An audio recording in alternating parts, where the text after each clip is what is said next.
Hi, this is Brenda Beatty from Brenda Beatty's Brushstrokes. In my family, there's Brenda Beatty, Bill Beatty, Betty Beatty, and Bruce Beatty. We're all from Banff. So today we're going to show you the basics of pen and ink drawing. I'm going to start showing you the materials you need, and then we'll go on to the drawing techniques. So for materials, paper, I prefer to use hot press watercolor paper. Hot press is really smooth and really nice for drawing on. And because I use washes with pen and ink, that means ink mixed with water and put on with a brush. You need watercolor paper so that the paper will absorb the ink and the water and hopefully not buckle too much. So I'm going to show you my, today I'm going to use Fabriano Hot Press Watercolor Paper, and you'll see a link for all these supplies below the video. So this is 140-pound watercolor paper, hot press, made by Fabriano. You could use any kind of watercolor paper just to make sure that it's acid-free. And pens now. My favorite kind of pen is called a Micron Micron. It's made by a Japanese company called Sakura. So the reason that I like these, they come in all kinds of sizes, and they're archival, they're acid-free. The only one thing that bothers me about these pens, this one, the 005, has a tiny, tiny nib. It's a beautiful nib to make really beautiful lines, but if you press too hard, you push the felt inside the pen, and your pen will be useless. They also, the company Sakura, sells a pen called a Jelly Roll. I use a white one. Now the white one you could use to do beautiful drawings on colored paper, and you can buy colored watercolor paper, by the way. And you can also use this white when you make a mistake. So there's some forgiveness in it. I use different sizes of the pens. They come from 01 up to 05, or possibly 07. 005 is the very smallest. They also come in different colors. You can tell which ones are black and which ones are colored by the end of the pen. So this one has black, this one is brown, this one is green. I very seldom use colored pens. I prefer to work in black and white. This is another really good pen, the Faber-Castell. It's India ink, waterproof, maximum light fastness. So we don't want something that's going to fade. I did do some painting in the 70s, which has really turned into different colors. The black, I used two different kinds of ink, and one of the black inks turned brown over the years.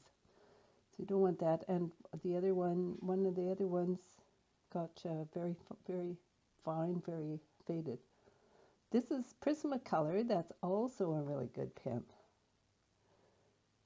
Now, besides that, I also use a bottle of ink.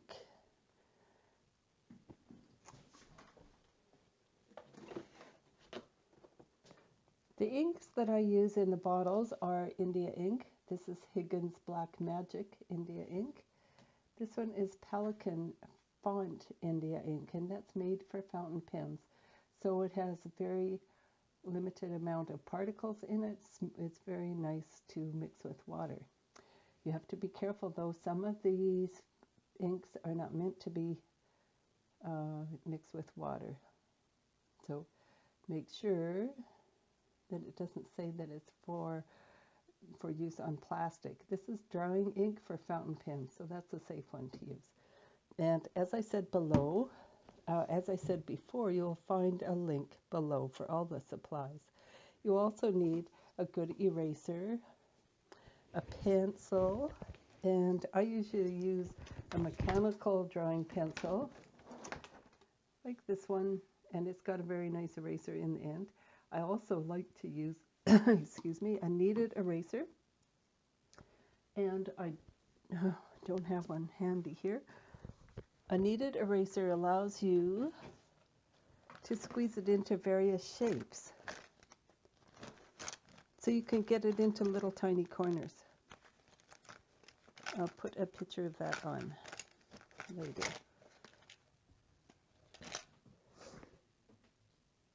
So let's take a look at these pens and see exactly what they do.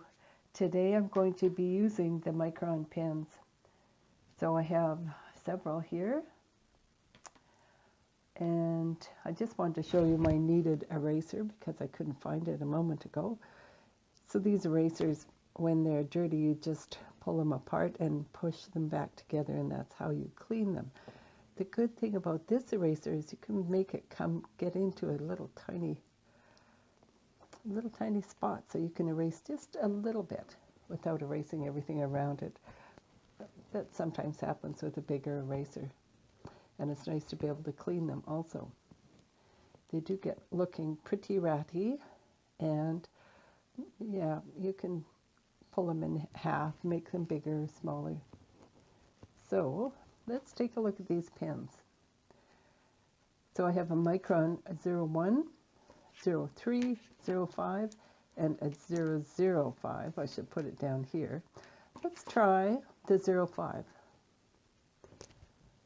That's a big, thick one. And very dark.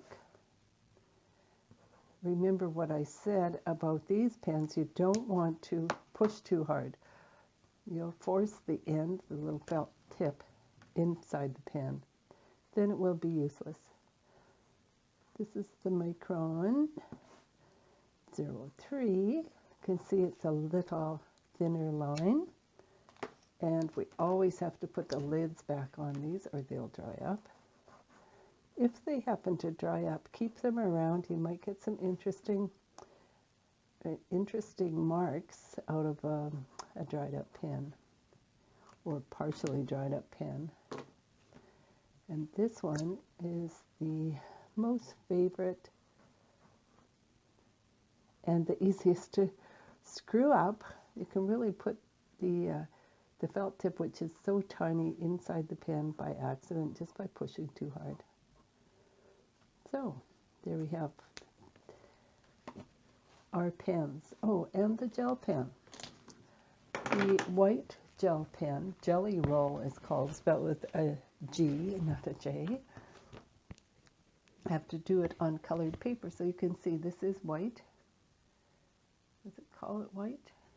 It's white. So this is the kind of marks you can make with it.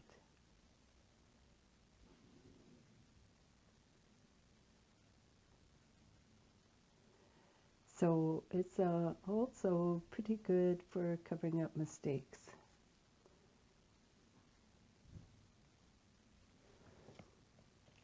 That's our safety pen. Not necessary. I've been years without a pen like that. And we used to use ink with a quill pen, and it is so easy to have mistakes happen with those.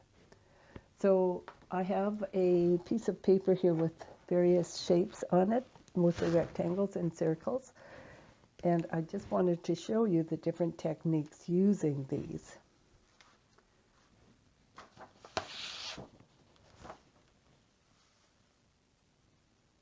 I want to show you the different, how to use it for light, dark, medium, and contrasting effects, and what it looks like, how you would use this effect with water. So the first thing we're going to do, this template will be available also for you, so you can do this along with me.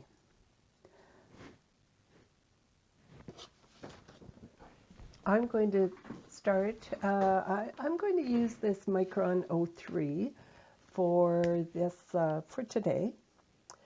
Not saying that that's the best pen to use, but it's the one I've chosen to use. I'm going to use the 03 because it will show up well on the video. So the first thing we're going to do is called hatching. Hatching is used. Oh, and by the way, it's all right to use a template. This is a template I use to do a lot of these. And when you're actually doing the drawings, it's not a bad idea to use a template to keep your lines in the right place.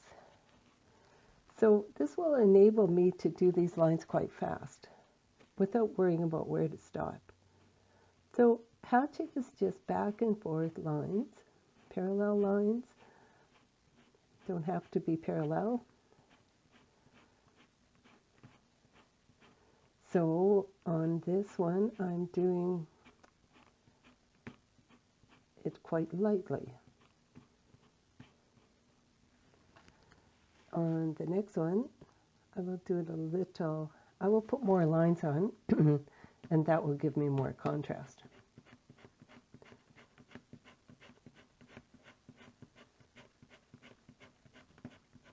Hatching doesn't have to be perfect. You don't have to be careful where you put the lines. And I'm getting more and more lines each time. The lines are going to be a little closer together each time, and that will make it darker. So I will show you where we're going to use these techniques and which ones were used when to use each one.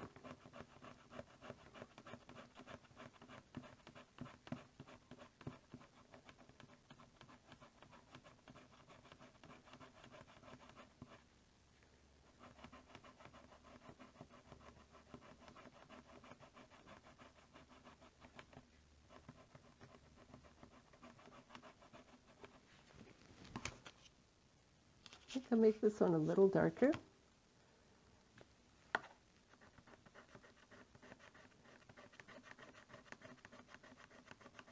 So we're doing different gradations of shading. So if you were shading a circle with hatching,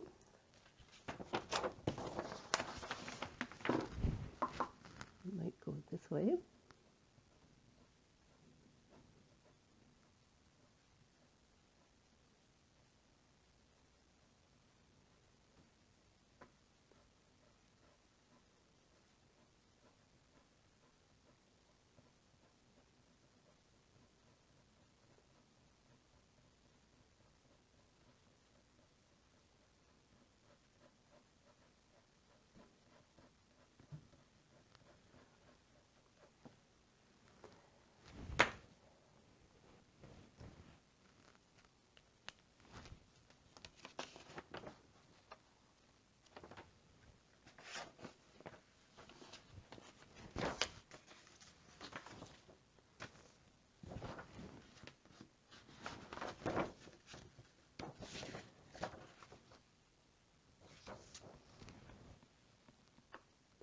And if, for contrast, if light was coming into this shape here,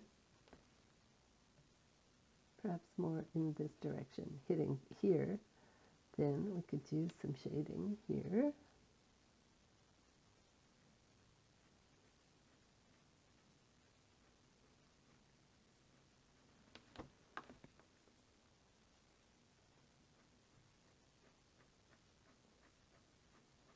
This would be the darkest side.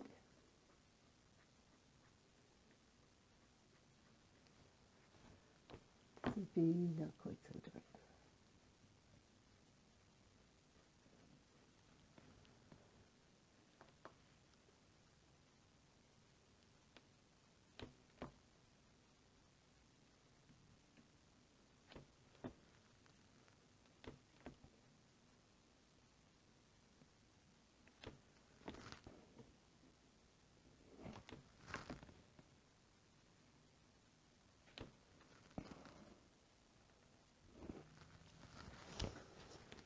And I'll use the same thing over here. And I'm going to put a wash over top of it just to show you what a wash will look like over top of hatching. This is called hatching. So it's pretty interesting, just those few lines will give a circle some shape and turn it from a circle into a ball. Now cross-hatching consists of 2 or more sets of contour lines. These are sort of contour lines or parallel lines that are stroked in different directions and intersect. So rough cross-hatching produces shingled roofs, craggy rocks. Hatch marks can be drawn with careless abandon or precision, whatever you like. So this time I'm going to bring these lines in the direction of a circle. This way.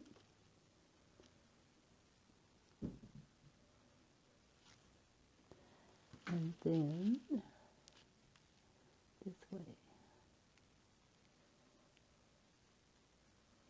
You don't have to. It's just what I decided to do.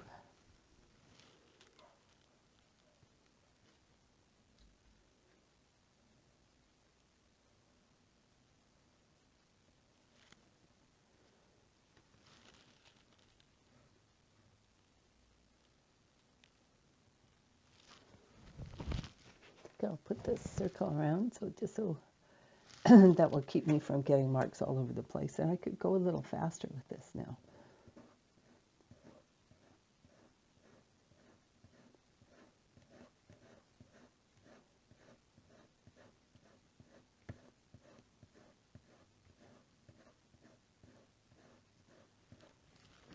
You might not want to be this messy. You might want to have a little more control.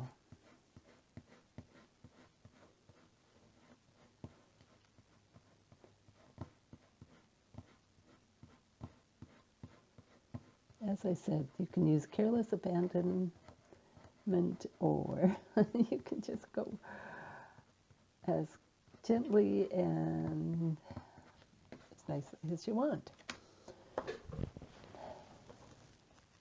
I'll use the square again here.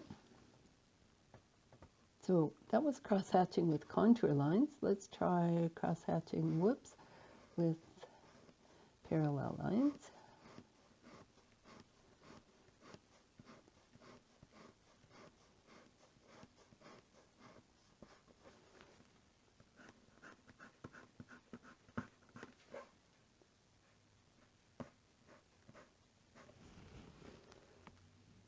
That was supposed to be the light one. This is a little heavier.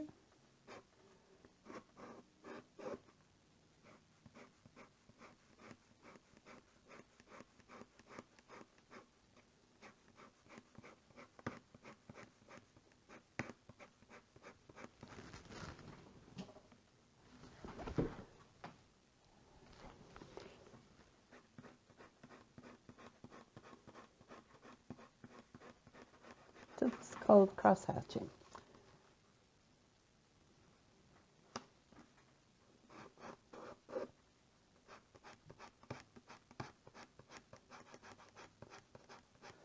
Surprising how well this will look when it's finished, considering the fact that I'm not being very careful here.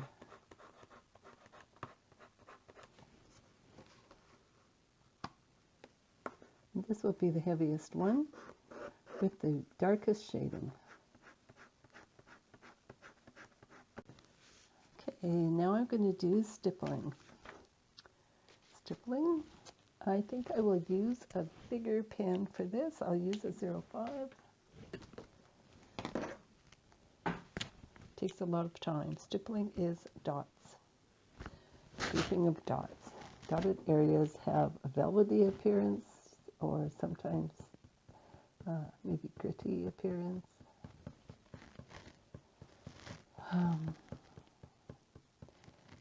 It's pretty good for doing flowers, flower petals. butterflies, fur, very soft fur. And it takes a lot of patience. You know, when I'm doing a pen and ink drawing, one of my favorite things is to start one at the beginning of the winter, a big one, and keep it in the living room. So when I'm watching TV, I just pick it up and work on it. And hopefully it will last me all winter. Whenever there's a commercial on, I'm doing the ink. And if I get excited about it, I just keep going. And sometimes I just put on music and draw at night. When you're too tired to really do anything else and you can't paint because you're too tired, once you have your initial drawing done, the inking can be picked up and worked on at any time. It's also great for art shows, because if you have the drawing done, you don't have to worry about, is it going to turn out? All you have to do is work on it, and people love to see you working when they come to a show.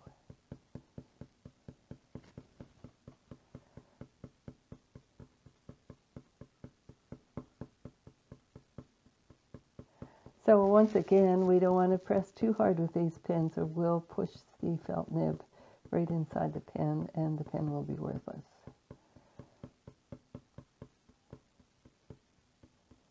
I'm just tapping it in here.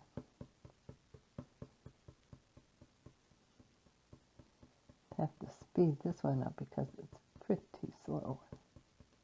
Okay, the next thing we're going to do is called scumbling. Some people call it scribbling. And you just use random lines. So this texture could be used for hair, curly hair, fur. It could be used for moss, grasses, perhaps even a design on fabric. The next thing is parallel lines, which we really haven't done. So these lines can be any size, and they have to be done with a little more care so that we keep them parallel.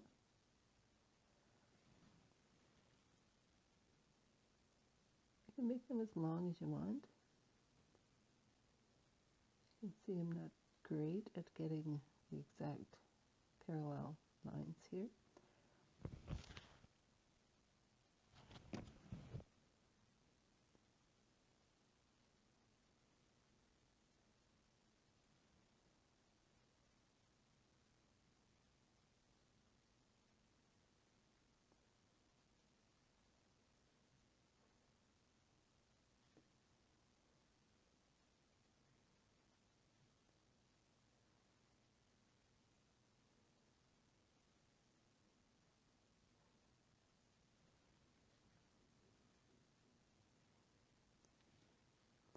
The lines are sketched by hand. They don't have to be perfect.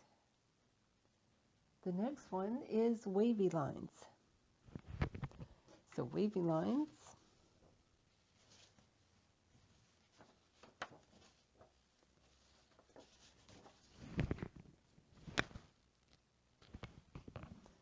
well, they can be anywhere really, depending on exactly what you're drawing. If you were drawing maybe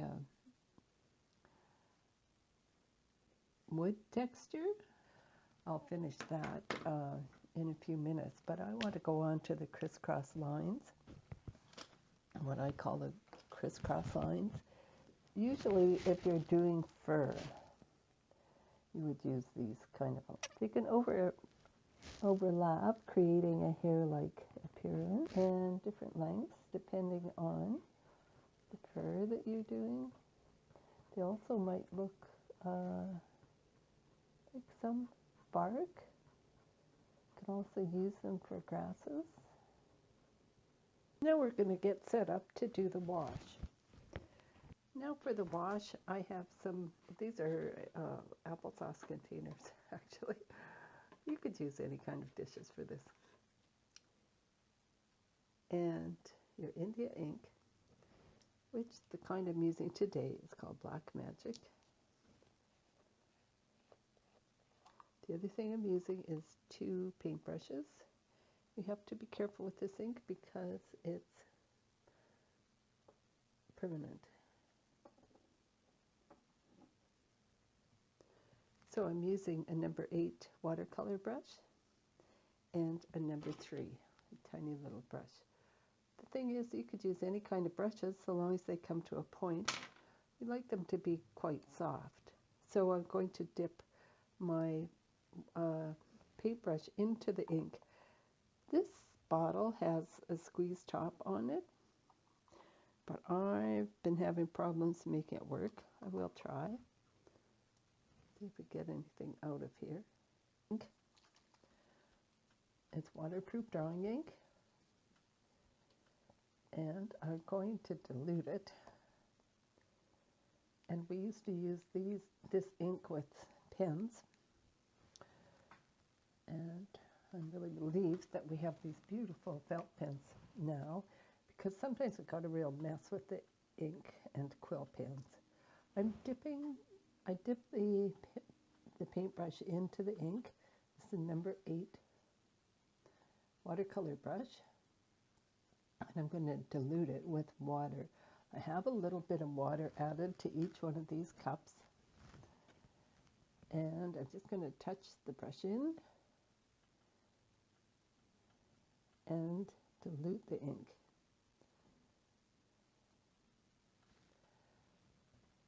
And I think that'll be good for that one.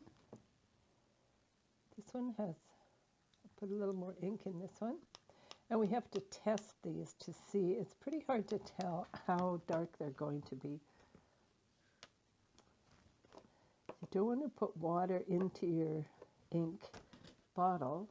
So when you put your brush back, you want to make sure there's no water on it. This is probably the lightest.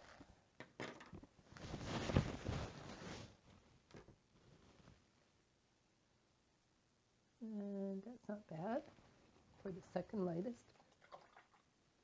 See if the other one is lighter or darker.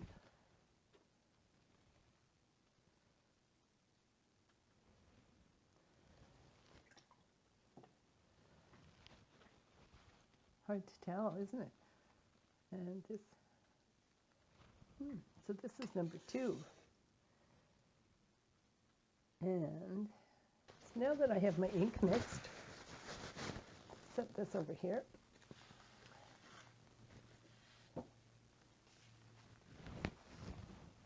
So I'm going to use my lightest ink first.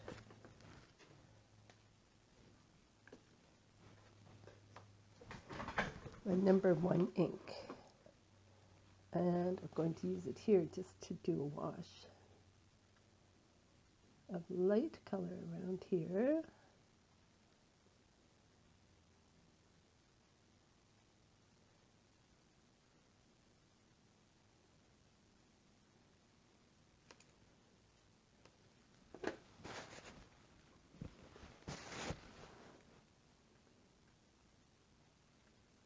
And very light here. This will be the lightest color.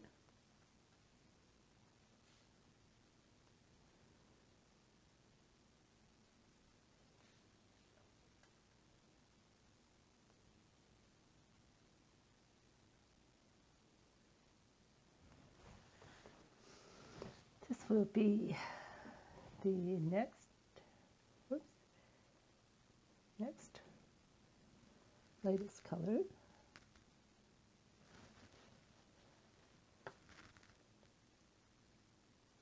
And its darkest.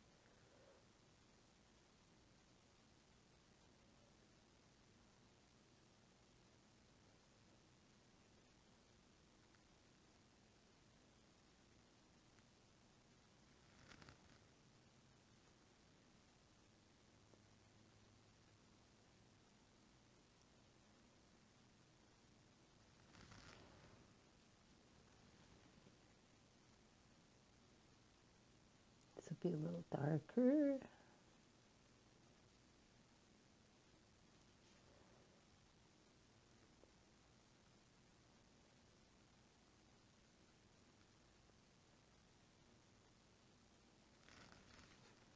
And then the darkest.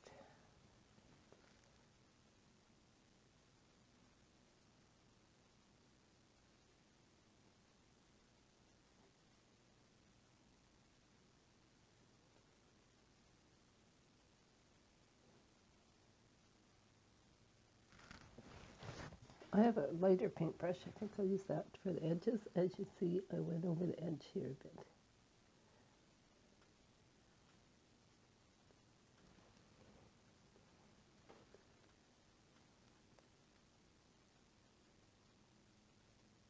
Make the square a little bigger. that should cover that mistake up.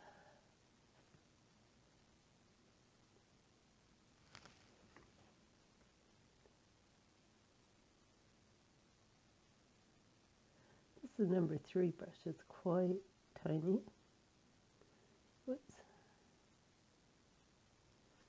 And still went over the line there.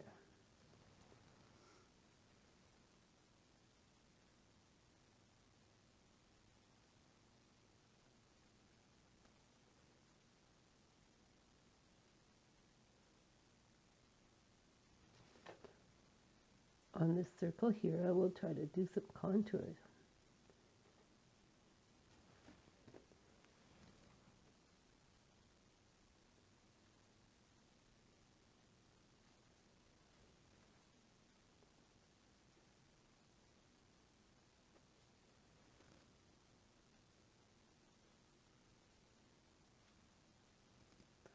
I want to get it darker at the bottom, so adding more dark ink here.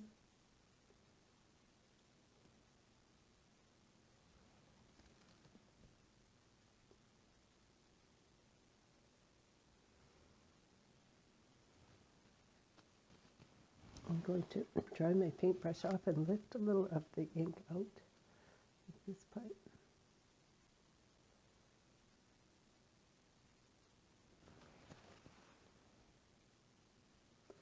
That way the dry brush just sort of slurps it up. If you scrunch up your eyes, you get an idea of what the finished picture will look like when it's all dry. I need a little more dark in here, more dark in. Take it out, put it back in. 'Twas ever thus. Okay, so that's it for that part, but we're going to add some washes to what we did in the circles at the very end previously, so you can see how washes can be combined with your other techniques.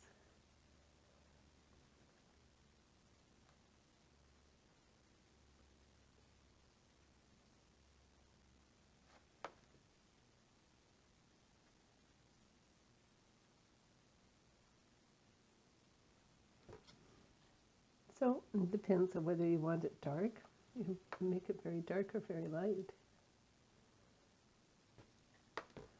All depends on what your your final result, what you want your final result to look like.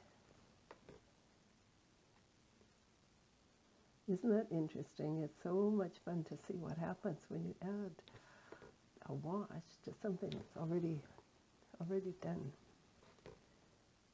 So the only thing is that what you're covering, that ink that you're covering, has to be dry before you add a wash to it. That's all. And with these pens, it dries automatically, almost immediately.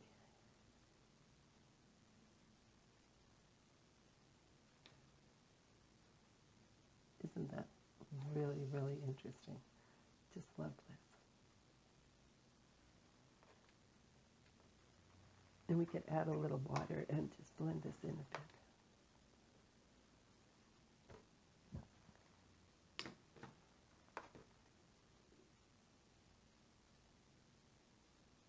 So this is wash with our other techniques.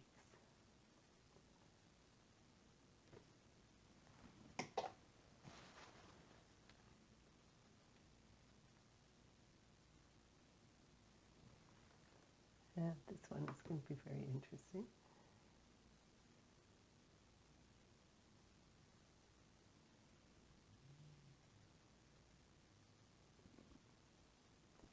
So practice these techniques. Start drawing right away. In the next video, I'll actually do a painting or a drawing using the techniques. And I'm going to show you some examples of finished paintings, drawings. Never know whether to call them paintings or drawings because I paint on them, usually, as I'm doing now.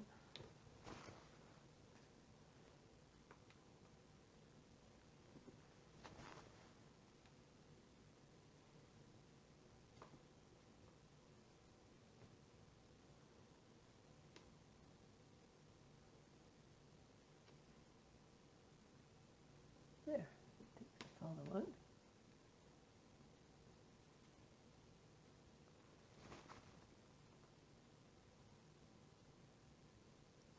So, give that a try.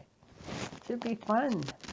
And in the next video, we'll actually do a drawing using these techniques. Happy painting!